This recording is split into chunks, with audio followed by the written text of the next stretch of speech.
नमस्कार, जय Hind. MP teacher academy 99 YouTube channel पर आपका हार्दिक स्वागत है। दोस्तों, यदि आप चैनल पर नए हैं या फिर चैनल को सब्सक्राइब नहीं किए हैं तो प्लीज़ सब्सक्राइब कर लीजिए, बेल आइकन को प्रेस कर लीजिए। चलिए शुरू करते हैं।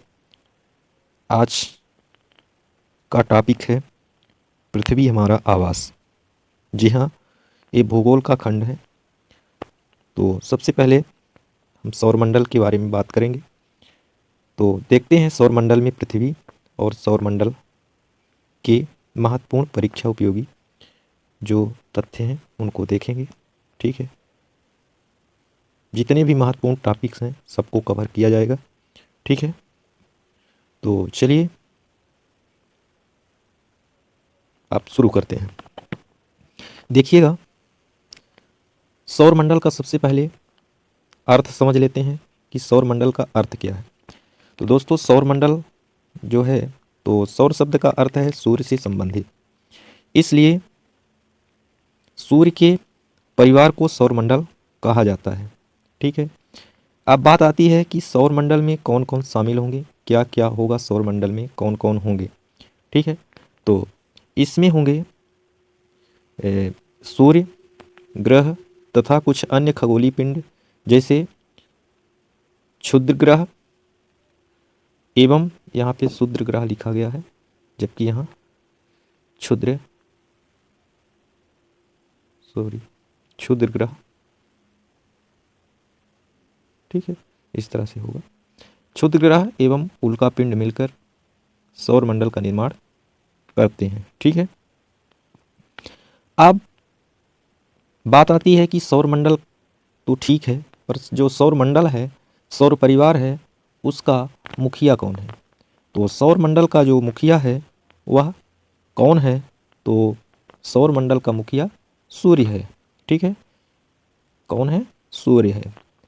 आप देखिएगा, यहाँ पे सौरमंडल से संबंधित ग्रहों व उपग्रहों को परिभाषित करने के साथ ही मान्यता देने के लिए अंतर्राष्ट्रीय खगोल संघ है।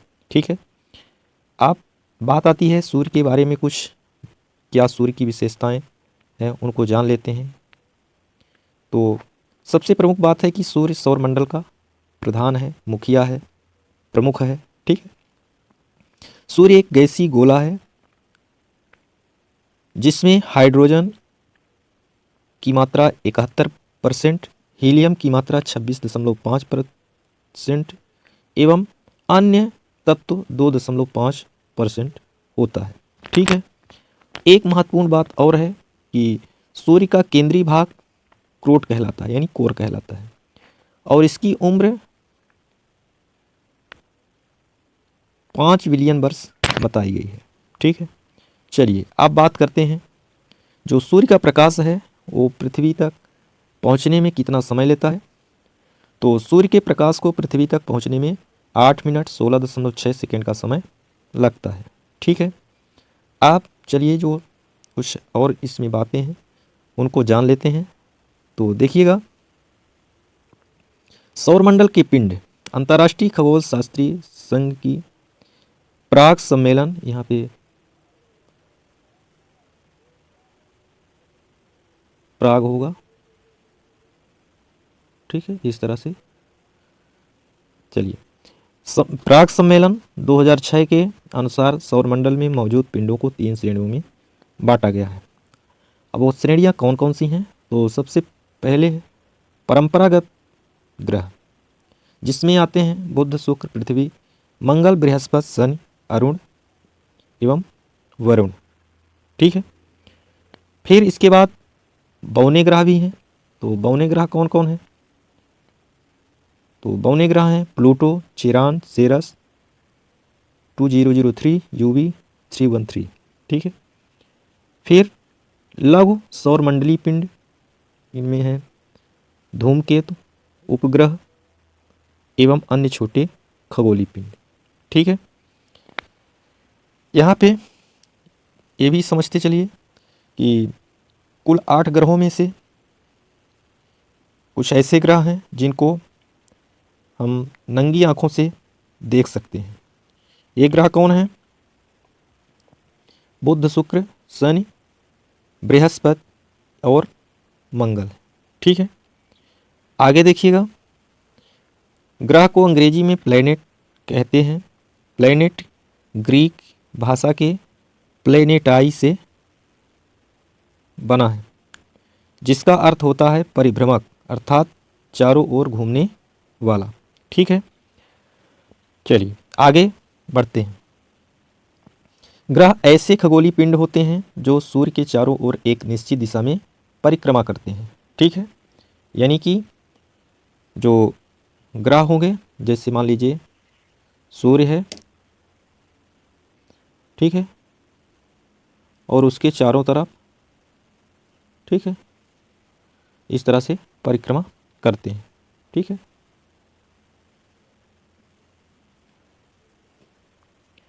आगे चलिए देखते हैं। ग्रह के पास स्वयं का प्रकाश एवं ऊष्मा नहीं होती, यह तारों के प्रकाश पर निर्भर होते हैं। यानी कि जैसे सूर्य एक तारा है, वो स्वयं चमकता है, उसमें स्वयं का प्रकाश होता है, लेकिन जो ग्रह है उसमें स्वयं का प्रकाश नहीं होता है, स्वयं ऊष्मा नहीं उत्पन्न करते हैं, है ना। जैसे कि हमारी पृथ्वी में स्वयं का प्रकाश नहीं है। यहाँ पे प्रकाश कब फैलता है? जब सूर्य दिखाई पड़ता है, यानी सूर्य के सामने वाला भाग सूर्य का प्रकाश प्राप्त करके प्रकाशित होता है, और जो सूर्य के पीछे पृथ्वी का पीछे वाला भाग होता है, सूर्य का प्रकाश वहाँ तक नहीं पहुँचता, वहाँ अंधेरा रहता है। ठीक है, और पृथ्वी जो है तो दो गतियाँ करती हैं, एक घूर्णन की गति और एक दूसरी परिक्रमण की गति। जो अपने अक्ष पर घूमती है उसके कारण दिन और रात होते हैं, और जो परिभ्रमण करती है यानी सूर्य की परिक्रमा करती है, उसके कारण ऋतुएं परिवर्तित होती हैं। ठीक है ना। अब आगे चलिए देखते हैं आकार के अनुसार ग्रहों का क्रम, घटते क्रम में तो बृहस्पति, शनि, अरुण, वरुण, पृथ्वी, शुक्र, मंगल एवं बुध। यहाँ पे समझने की बात है कि जो सबसे बड़ा ग्रह है बृहस्पति है, और सबसे छोटा जो ग्रह है वो बुध है। ठीक है, यानी कि सबसे बड़ा ग्रह बृहस्पति, फिर दूसरे नंबर पर शनि, तीसरे पर अरुण, चौथे पर वरुण, पाँचवें पर पृथ्वी, छठवें पे शुक्र, और सातवें में मंगल, और आठवें नंबर पे बुध आता है। ठीक है ना। अब आगे चलिए देखते हैं घनत्व के आधार पर ग्रहों का क्रम क्या है। तो घनत्व के अनुसार ग्रहों का क्रम ये बढ़ते क्रम में है। शनि का घनत्व सबसे कम है। ठीक है, ये बढ़ते क्रम में है। शनि है यूरेनस, बृहस्पति, नेपच्यून, मंगल एवं शुक्र। ठीक है, अब आगे और देख लेते हैं एक पॉइंट। शुक्र एवं अरुण, जिसको यूरेनस भी कहा जाता है, को छोड़कर अन्य सभी ग्रहों के घूर्णन एवं परिक्रमण की दिशा एक ही है। शुक्र जो है वो क्लॉकवाइज घूमता है, अरुण क्लॉकवाइज घूमता है, और बाकी जो ग्रह हैं इसके विपरीत दिशा में घूमते हैं। ठीक है, यानी वो क्लॉकवाइज नहीं घूमते हैं। चलिए आप देखते हैं सभी ग्रहों की क्या क्या विशेषताएं हैं, क्या क्या मुख्य बातें हैं, उनको जल्दी जल्दी जान लेते हैं। तो देखिए सबसे पहले बुध है, जो सूर्य के सबसे नज़दीक का ग्रह है, जिसको मरकरी भी कहा जाता है। यह सूर्य के सबसे नज़दीक का ग्रह है। बुध ग्रह का कोई उपग्रह नहीं है। बुध ग्रह सूर्य की परिक्रमा पश्चिम से पूर्व की ओर करता है। ठीक है, पश्चिम से पूर्व की ओर करता है, जैसे कि हमारी पृथ्वी करती है, ऐसे बुध भी करता है। बुध ग्रह सूर्य की परिक्रमा सबसे कम समय में पूरी करता है। यह सबसे छोटा ग्रह है। ठीक है, यानी बुध सबसे छोटा ग्रह भी है, सबसे जल्दी परिक्रमा भी कर लेता है, और सूर्य के सबसे नज़दीक भी है। ठीक है, आगे देखते हैं शुक्र को। शुक्र जिसे वेनस भी कहा जाता है, यह सूर्य से दूरी के आधार पर दूसरा ग्रह है। ठीक है, इस ग्रह को भोर का तारा एवं सांझ का तारा भी कहा जाता है। यह ग्रह सबसे चमकीला ग्रह एवं सबसे गर्म ग्रह है। अब कुछ स्टूडेंट यहाँ पे भ्रमित हो जाते हैं, उनको लगता है कि बुध ग्रह सूर्य के सबसे नज़दीक है इसलिए सबसे गर्म बुध होगा, लेकिन ऐसा नहीं है। सबसे गर्म ग्रह कौन सा है? शुक्र है, और सबसे चमकीला भी है। ठीक है ना, यहाँ ध्यान देने योग्य है। इस ग्रह को पृथ्वी की जुड़वा बहन भी कहा जाता है, क्योंकि पृथ्वी व शुक्र आकार में समान है। ठीक है, आगे देखिएगा, इस ग्रह का कोई उपग्रह नहीं है। यानी ना तो बुध के कोई उपग्रह हैं और ना तो शुक्र के कोई उपग्रह हैं। ठीक है, ध्यान रखना है। यह ग्रह सूर्य की परिक्रमा पूर्व से पश्चिम की ओर यानी क्लॉकवाइज करता है। यानी ये कैसे करता है? पूर्व से पश्चिम की ओर। और बुध कैसे करता है? पश्चिम से पूर्व की ओर। हमारी पृथ्वी कैसे करती है? पश्चिम से पूर्व की ओर। यानी हमारी जो पृथ्वी परिक्रमा करती है सूर्य की, एंटी क्लॉकवाइज करती है। ठीक है, और जो शुक्र करता है क्लॉकवाइज करता है। ठीक है, ये ध्यान देने योग्य है। यानी ये दक्षिणावर्त घूमता है। ओके, इसको पृथ्वी का भगिनी ग्रह भी कहते हैं। आप तीसरे नंबर पे बात करेंगे पृथ्वी पर, यानी जिसको इंग्लिश से अर्थ कहते हैं। ठीक है, तो देखिएगा, यह ग्रह सूर्य से दूरी के आधार पर तीसरा ग्रह है। इस ग्रह को नीला ग्रह भी कहा जाता है क्योंकि पृथ्वी के अधिकांश भाग पर जल है। ठीक है ना, आप जानते ही हैं कि पृथ्वी के 71% भाग पे जल है, 29% पर थल है। ठीक है, स्थल भाग है। तो सबसे ज़्यादा मात्रा जल भाग की है, इसलिए इसे नीला ग्रह कहा जाता है। ठीक है, अब आगे देखिएगा, यह ग्रह अपने अक्ष पर 23 से ही 1/2 डिग्री झुका हुआ है, यानी 23.5 डिग्री झुका हुआ है। ठीक है, देखिएगा, पृथ्वी का एकमात्र उपग्रह चंद्रमा है। ठीक है, चंद्रमा पृथ्वी का उपग्रह है। जैसे सूर्य की परिक्रमा हमारी पृथ्वी करती है, ऐसे हमारी पृथ्वी की परिक्रमा चंद्रमा करता है। ठीक है, जो चंद्रमा का व्यास है पृथ्वी के व्यास का 1/4 है। ठीक है, और एक फैक्ट ज़रूरी है, इसको ध्यान दीजिएगा, पृथ्वी से चंद्रमा लगभग 3,84,400 किलोमीटर दूर है। ठीक है, चंद्रमा पृथ्वी का एक चक्कर लगभग 27 दिन में पूरी कर लेता है। ठीक है, यह आकार में 5वां सबसे बड़ा ग्रह है। कौन? पृथ्वी। आकार के हिसाब से देखेंगे तो 5वां ग्रह है बड़ा, और सूर्य से दूरी के आधार पर तीसरा है। ठीक है, अब बात करेंगे आगे मंगल यानी कि मार्स के बारे में, जिसको लाल ग्रह कहा जाता है। ठीक है, तो देखिएगा, इस ग्रह को लाल ग्रह कहते हैं क्योंकि इस ग्रह पर लौह अयस्क की मात्रा अधिक होती है। मंगल ग्रह के 2 उपग्रह भी हैं। ठीक है, पृथ्वी के 1 हैं लेकिन मंगल के 2 हैं। उनके नाम क्या है? डीमोस तथा फोबोस, यानी डेमोस भी बोलते हैं, फेबोस भी बोलते हैं। ठीक है ना, यानी चाहे डीमोस कहिए या डेमोस कहिए, फेबोस कहिए या फोबोस कहिए। आप देखिएगा, मंगल ग्रह सूर्य की परिक्रमा पश्चिम से पूर्व की ओर करता है, जैसे कि हमारी पृथ्वी करती है। ठीक है ना, जो उल्टा चलने वाले ग्रह हैं कौन से हैं? शुक्र और अरुण। ठीक है ना, शुक्र और अरुण 2 ही ऐसे ग्रह हैं जो उल्टा घूमते हैं। ठीक है ना, यानी दक्षिणावर्त घूमते हैं, पूर्व से पश्चिम की ओर घूमते हैं। ध्यान रखिएगा, आगे देखिएगा, इसके दिन का मान एवं अक्ष का झुकाव पृथ्वी के समान है। किसके? मंगल के। मंगल के दिन का मान एवं अक्ष का झुकाव पृथ्वी के समान है। ठीक, जो मंगल ग्रह का लाल रंग है ये किस कारण से है? तो आयरन ऑक्साइड के कारण होता है। ठीक, आप बात करेंगे सौर मंडल के सबसे बड़े ग्रह बृहस्पति के बारे में। जो बृहस्पति है यह सौर मंडल का सबसे बड़ा ग्रह है। ठीक है ना, यह सूर्य से दूरी के आधार पर 5वां ग्रह है। ठीक, बृहस्पति सबसे अधिक उपग्रहों वाला ग्रह है, यानी कि बृहस्पति ग्रह के 67 उपग्रह हैं। यानी जो चंद्रमा होते हैं उपग्रह होते हैं, तो बृहस्पति के 67 उपग्रह हैं, यानी ये सबसे ज़्यादा इसी के हैं। इसका सबसे बड़ा उपग्रह जो है वो गैनीमेड है, जो सौर मंडल का सबसे बड़ा उपग्रह है। इससे बड़ा कोई उपग्रह है ही नहीं किसी ग्रह के पास।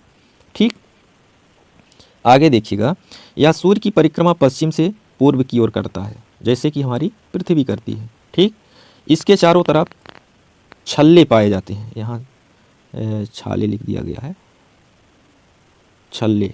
ठीक है, पाए जाते हैं। आप बात करेंगे छल्ले जो पाए जाते हैं वो सन के चारों तरफ भी पाए जाते हैं। ठीक है ना। सन के बारे में अब बात करेंगे। ये जो शनि है सौरमंडल में सूर्य से दूरी के आधार पर छठा ग्रह है। ठीक है ना। और आकार के हिसाब से दूसरा है। ठीक है ना। यह बृहस्पति के बाद दूसरा सबसे अधिक संख्या में उपग्रह वाला ग्रह है। ठीक है ना। यहाँ पे सॉरी थोड़ा सा ध्यान दीजिएगा, फिर से सुन लीजिएगा। यह बृहस्पति के बाद दूसरा सबसे अधिक संख्या में उपग्रहों वाला ग्रह है। यानी जो शनि के उपग्रह हैं वो 62 हैं। ठीक है ना। और बृहस्पति के 67 हैं। तो सबसे ज़्यादा बृहस्पति के हैं, फिर दूसरे नंबर पर शनि के हैं। शनि के कितने उपग्रह हैं? 62। ठीक है। अब यहाँ पे देखिएगा जो शनि का सबसे बड़ा उपग्रह है टाइटन है। ठीक है ना। अभी हमने पढ़ा है इसके पहले कि जो बृहस्पति का सबसे बड़ा उपग्रह है गैनीमेड है, और वही सौरमंडल का सबसे बड़ा उपग्रह भी है। ठीक। अब आगे देखिएगा, यह सूर्य की परिक्रमा पश्चिम से पूर्व की ओर करता है, जैसे कि हमारी पृथ्वी करती है। बार बार इसलिए इसका उदाहरण ले रहे हैं क्योंकि पृथ्वी की जो परिक्रमा गति है तो सबको पता है, और उसी की तरह जितने ग्रह परिक्रमा करते हैं उससे रिलेटेड यदि हम जोड़ लेंगे तो याद करने में आसान रहेगा, भूलेगा नहीं, इसलिए इसका उदाहरण दिया जा रहा है। और जो शुक्र है अरुण है ये पूर्व से पश्चिम घूमते हैं। ठीक है। आप देखिएगा इसके चारों ओर वलय यानी मोटी प्रकाश वाली कुंडली पाई जाती है। अब ऐसा भी पूछा जा सकता है कि जो प्रकाश वाली कुंडली है तो किस ग्रह के चारों तरफ पाई जाती है? तो शनि के चारों तरफ। ठीक है ना। यानी शनि के चारों तरफ क्या है? वलय पाए जाते हैं। ठीक। और शनि को छल्लेदार ग्रह भी कहा जाता है, यानी इसके चारों तरफ छल्ले पाए जाते हैं। अब बात आती है अरुण की, जिसको यूरेनस कहते हैं। अरुण की कुछ खास विशेषताएं हैं जिसको जान लेते हैं। यह सौरमंडल का 7वां ग्रह है, और एक सबसे प्रमुख ये है कि इसको लेटा हुआ ग्रह कहा जाता है। ठीक है। इसको लेटा हुआ ग्रह कहा जाता है। और क्यों कहा जाता है? क्या ये लेटा हुआ है? जी, ऐसा प्रतीत होता है क्योंकि यह अपनी धुरी पर सूर्य की ओर इतना झुका हुआ है कि लेटा हुआ सा दिखाई पड़ता है। ठीक है। इसलिए इसको लेटा हुआ ग्रह कहते हैं। यह सूर्य की परिक्रमा पूर्व से पश्चिम की ओर क्लॉकवाइज करता है। कैसे करता है? क्लॉकवाइज। अब देखिए यदि पूछा जाए कि क्लॉकवाइज कितने ऐसे ग्रह हैं जो क्लॉकवाइज परिक्रमा करने वाले हैं, तो यह हैं शुक्र और अरुण। ठीक है। शुक्र और अरुण ग्रह पूर्व से पश्चिम की ओर घूमते हैं, यानी क्लॉकवाइज परिक्रमा करते हैं। ठीक है। अब आगे वरुण। वरुण की बात कर लेते हैं। यह सौरमंडल में सूर्य से सबसे दूरी वाला 8वां ग्रह है, 8वें नंबर का ग्रह है, सबसे दूर है और सबसे ठंडा भी है। ठीक है ना। यह सौरमंडल का सबसे ठंडा ग्रह है। यह सूर्य की परिक्रमा पश्चिम से पूर्व की ओर करता है। ठीक है।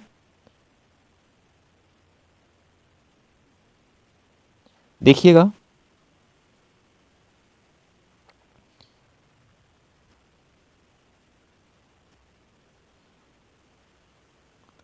उपग्रह। अब बात करेंगे उपग्रह के बारे में। ठीक है। तो जो उपग्रह हैं तो क्या है, थोड़ा सा इसके बारे में जान लेते हैं। उपग्रह ऐसे खगोलीय पिंड हैं जो ग्रहों के चारों ओर परिभ्रमण करते हैं। उपग्रह दो प्रकार के होते हैं। कौन कौन से होते हैं?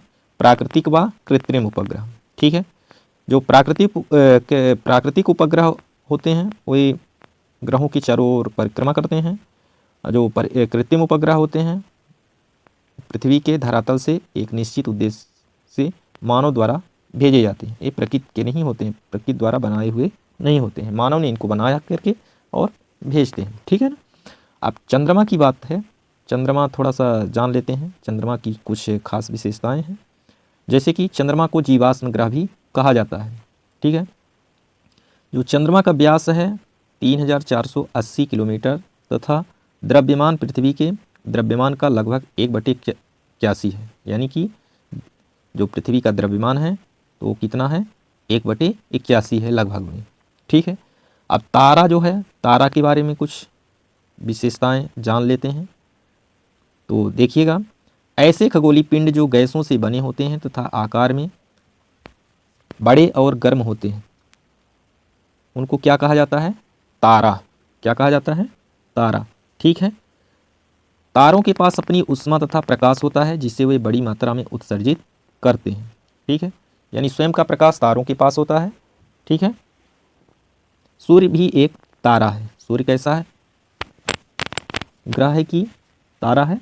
पूछा जाए तो सूर्य एक तारा है। सूर्य में स्वयं का प्रकाश है, हाइड्रोजन और हीलियम ज्वलनशील हैं। ठीक है ना, जो सौरमंडल के केंद्र में स्थित होता है। सूर्य की सतह पर हीलियम व हाइड्रोजन दो प्रमुख गैसें होती हैं।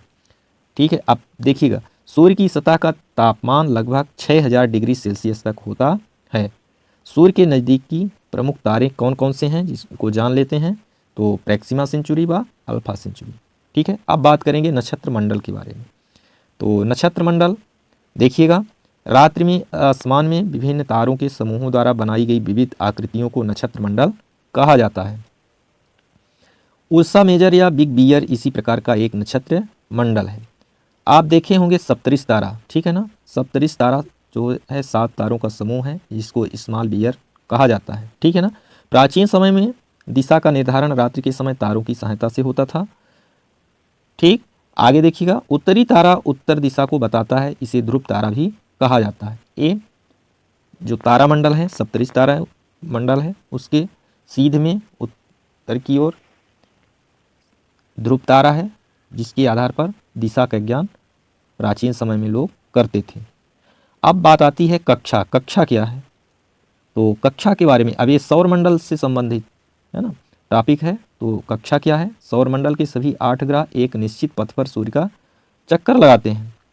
ठीक है ना, यह पथ दीर्घ वृत्ताकार होता है जो कक्षा कहलाता है। कैसे होता है? दीर्घ वृत्ताकार होता है और उसे ही कक्षा कहते हैं। ठीक है, आगे देखिएगा, क्षुद्र ग्रह क्या क्या है? तो तारों, ग्रह एवं उपग्रह के अतिरिक्त असंख्य छोटे पिंड भी सूर्य के चारों ओर चक्कर लगाते हैं और इन्हीं पिंडों को क्षुद्र ग्रह कहा जाता है। ठीक है, वैज्ञानिकों के अनुसार क्षुद्र ग्रह ग्रह के ही भाग होते हैं, यह ग्रहों से टूटकर अलग हुए हैं। ठीक है, अब आगे देखिएगा, सामान्यतः क्षुद्र ग्रह मंगल एवं बृहस्पति की कक्षाओं में उपस्थित होते हैं। आप जब सौरमंडल को देखे होंगे तो ऐसे ऐसे मान लीजिए ये मंगल हो गया, ठीक है, और ये बृहस्पति हो गया, यहाँ छोटे छोटे ऐसे ऐसे पिंड दिखाई पड़ते हैं। ठीक है ना, तो ये पिंड क्या होते हैं? यही है क्षुद्र ग्रह। ठीक है ना, अब आगे देखिएगा,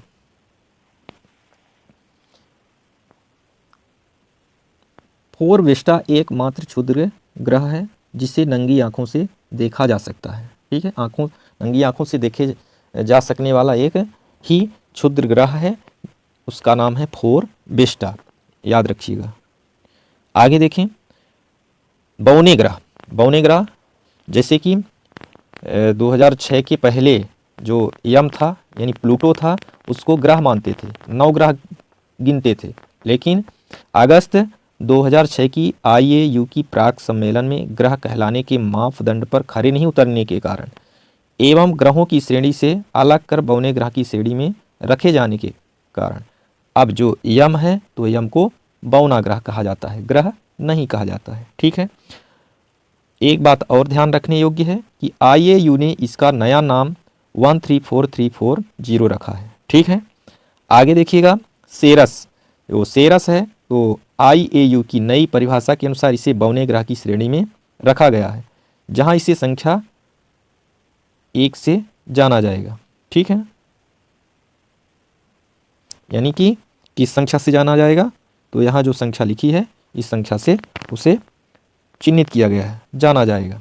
अब आगे देखिएगा, अन्य बौने ग्रह हैं जैसे कि चिरान एवं 2003 UV 313 ईरिस। ठीक है, आप बात करेंगे उल्का पिंड के बारे में। क्या है उल्का पिंड? सूर्य के चारों ओर चक्कर लगाने वाले पत्थरों के छोटे छोटे टुकड़ों को उल्का पिंड कहते हैं। जब कभी भी यह पिंड पृथ्वी के नज़दीक आ जाते हैं तो वायु के साथ घर्षण होने के कारण गर्म होकर जल जाते हैं। ठीक है, जैसे कभी कभी देखे होंगे आकाश में कुछ जलता हुआ, जैसे पुच्छल तारा पूंछ की तरफ जाता है और बुझ जाता है, फिर गायब हो जाता है। ठीक है, कभी कभी कोई हल्का उल्का पिंड जले बिना पृथ्वी पर गिरते हैं, जिससे धरातल पर गड्ढे बन जाते हैं। सौरमंडल की छोर पर बहुत ही छोटे छोटे अरबों पिंड विद्यमान हैं, जो धूमकेतु या पुच्छल तारा कहलाते हैं। ठीक है ना। अब जो धूमकेतु की पूंछ होती है वो सूर्य से दूर जाती हुई दिखती है। ठीक है ना, आगे देखेंगे इसको, देखिएगा। यह गैस एवं धूल का संग्रह है। धूमकेतु की पूंछ हमेशा सूर्य से दूर होती दिखाई देती है। हाइले नामक धूमकेतु का परिक्रमण काल 76 वर्ष है। यह अंतिम बार 1986 में दिखाई दिया था। ठीक है, आप बात करते हैं आकाश गंगा के बारे में, जिसको क्या कहा जाता है, मिल्की वे। ठीक है, तो देखिएगा, यह लाखों तारों का समूह होता है। कौन? आकाश गंगा। आकाश गंगा लाखों तारों का समूह होता है। सौरमंडल इस आकाश गंगा का एक भाग है। ठीक है, सौरमंडल जो है तो आकाश गंगा का ही एक भाग है ना। हाँ, देखिएगा, प्राचीन भारत में इसकी कल्पना आकाश में प्रकाश की एक बहती नदी से की गई है। आकाश गंगा करोड़ों तारों, बादलों व गैसों की एक प्रणाली है। लाखों आकाश गंगा से मिलकर ब्रह्मांड का निर्माण होता है। पृथ्वी सौरमंडल का एक अंग है। सौरमंडल आकाश गंगा का व आकाश गंगा ब्रह्मांड का एक अंग है। ठीक है ना। जैसे मान लीजिए यहाँ पे हो गई पृथ्वी, और पृथ्वी कहाँ है? सौरमंडल में है। ठीक है ना, ये सौरमंडल हो गया। और यहाँ पे क्या हो गया? ब्रह्मांड हो गया। ठीक है ना, और यहाँ क्या हो गया?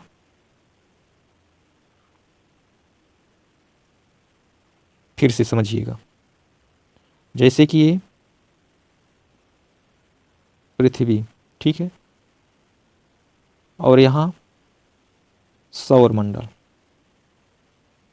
ठीक है, फिर सौरमंडल के बाद नंबर आता है आकाश गंगा का। ठीक है, ये आकाश गंगा हो गया। फिर क्या हो गया? ब्रह्मांड हो गया। यानी कहने का मतलब ये है कि ब्रह्मांड के अंतर्गत सब कुछ है। क्या है? सब कुछ है।